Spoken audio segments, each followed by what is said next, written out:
Bonjour et bienvenue dans cette vidéo où nous allons aborder dans cette vidéo les types de réseaux les plus élémentaires, c'est-à-dire les réseaux informatiques basiques que l'on rencontre au quotidien.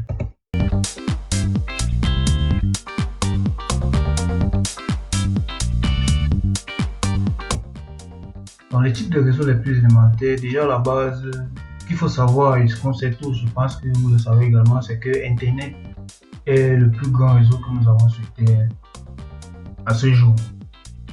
Il est vrai que le constat qu'on peut avoir, c'est que les réseaux deviennent de plus en plus gros et qu'avec cette densification et cet élargissement des réseaux informatiques, Internet est devenu le réseau le plus grand qui existe.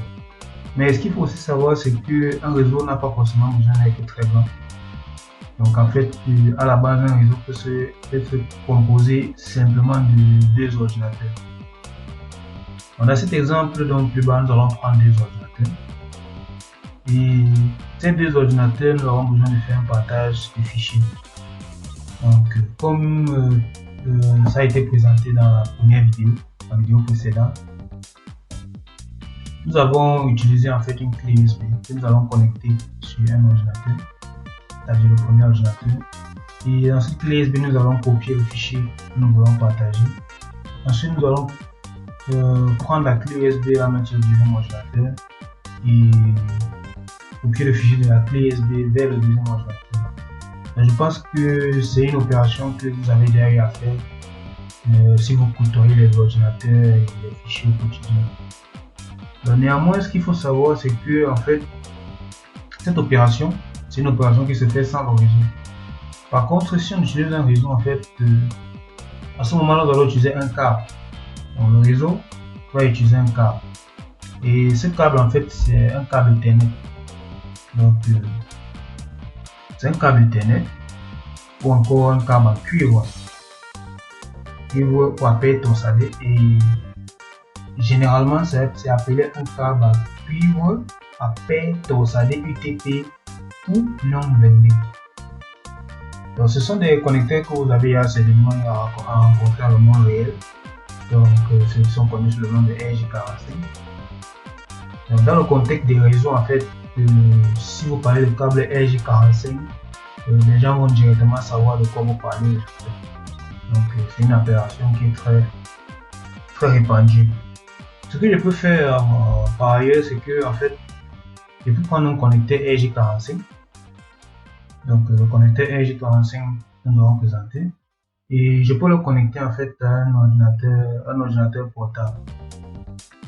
Dans ce cas, on peut remarquer en fait que c'est un ordinateur portable qui est assez ancien parce qu'il dispose d'une carte d'interface réseau intégrée. Cependant, si vous observez l'ordinateur qui est sur la droite, ce niveau, cet ordinateur-ci, vous pouvez observer qu'en fait c'est un ordinateur qui n'a pas d'interface réseau RJ45. Donc, on ne peut pas y connecter un câble réseau. Et c'est le cas des ordinateurs les plus récents. Donc, ces ordinateurs ne disposent pas de cartes d'interface réseau RJ45. Nous passons à la carte d'interface réseau ou Network Interface Key.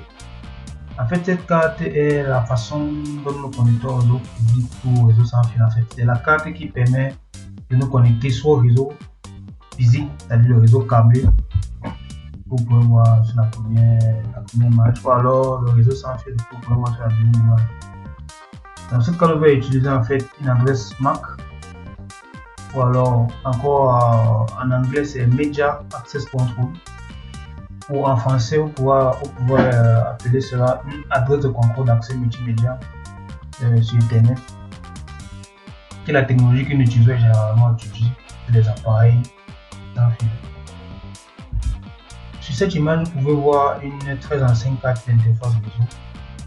Cette image, c'est une carte d'interface réseau qui est très ancienne. Et en fait, ce qu'on va remarquer sur cette carte d'interface réseau, c'est qu'elle supporte les anciens standards qui sont le 10 base 2 et le 10 base 5. Donc ici, ce sont des standards qui ont été normalisés lorsque Internet venait d'être développé en fait. Donc voilà. Mais notamment, ce que nous allons remarquer, et ce qui est important pour nous, c'est qu'il y a une connectivité RJ45. Au-delà de ça, nous allons avoir des cas d'interface réseau qui sont un peu plus modernes, comme celle-ci, et qui ont uniquement un câblage en RJ45. Donc à partir de là, donc, ça devient intéressant parce que plus vous pouvez donc remarquer que plus on va évoluer dans le temps et plus la taille de la carte va diminuer. Ensuite, nous allons avoir les cartes interface réseau qui peuvent aller sur les Raspberry Pi. Donc, vous pouvez remarquer qu'en fait, ce sont des cartes d'interface réseau qui n'ont pas de connectivité Internet. Là, c'est juste, on a juste un bout USB et ils prennent juste en charge la connexion Wi-Fi. Et ils vont se connecter sur le Raspberry Pi au niveau du port USB pour pouvoir réceptionner une connexion Internet Wi-Fi en fait. Donc, c'est ça leur utilité. Ici, nous allons pouvoir observer un réseau composé de deux ordinateurs. Donc, je pourrais, par exemple, vouloir partager des fichiers d'un ordinateur à un autre en utilisant cette configuration-là, c'est-à-dire deux ordinateurs A et B qui sont directement connectés, mais ça ferait beaucoup de tracas, sans oublier que le travail de configuration qui serait vraiment énorme. Mais ce qu'il faut savoir, ce que vous pouvez noter, c'est que c'est un exemple concret de réseau Internet. Et dans cet exemple concret, j'ai deux ordinateurs qui sont connectés avec un câble physique, qui est un câble Ethernet. Mais si on disait par exemple à un jeune, c'est-à-dire un petit jeune, c'est-à-dire quelqu'un de notre génération, des nouvelles générations, et si nous lui disons de mettre en place un réseau entre les appareils, il va utiliser un tel câblage, alors dans ce cas, il penserait probablement que je suis fou. Parce que de nos jours, la tendance va vers le Wi-Fi. Donc, ce qu'on peut dire sur le Wi-Fi, c'est que c'est un exemple d'utilisation de l'air pour la transmission des données d'un appareil à un autre. Donc rien de plus, rien de moins. Avec le Wi-Fi, les données passent par l'air et l'utilisateur en fait est beaucoup plus à l'aise en utilisant cela. Et voilà, à l'aide du Wi-Fi aussi, on a un partage d'informations qui est assez facile d'un appareil à un autre. On a cet exemple qui va suivre en fait. Je vais essayer d'étudier comment en fait je peux faire pour brancher physiquement, c'est-à-dire pour connecter les deux iPhones. C'est-à-dire j'ai deux iPhones. Comment est-ce que je peux brancher physiquement ces deux iPhones? Est-ce que c'est possible? Ce que vous allez remarquer, c'est qu'il n'y a pas de connecteur RJ45, il n'y a pas de port USB et il n'y a pas du tout de port Ethernet. Mais à partir de là, alors, comment est-ce que je fais en fait pour pouvoir connecter ces deux iPhones?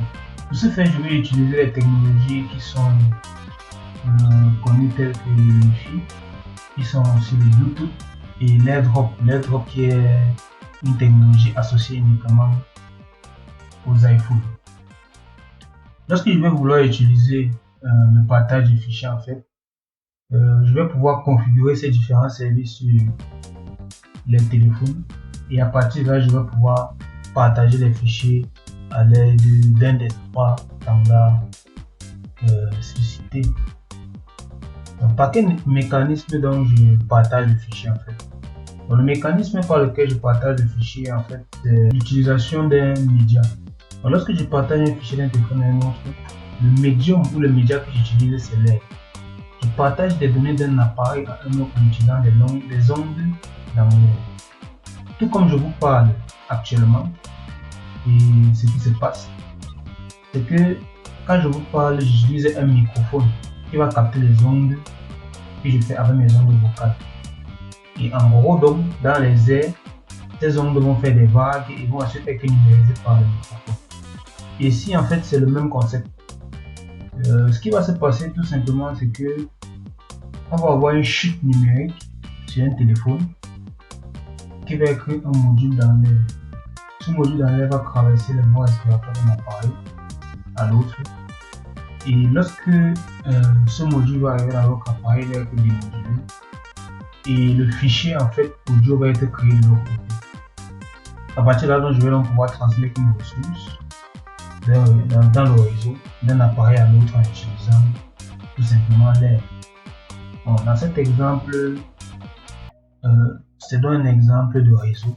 sans fil, qui utilise et qui est établi entre deux appareils sans fil. Donc, merci pour votre attention et on se retrouve dans une future vidéo.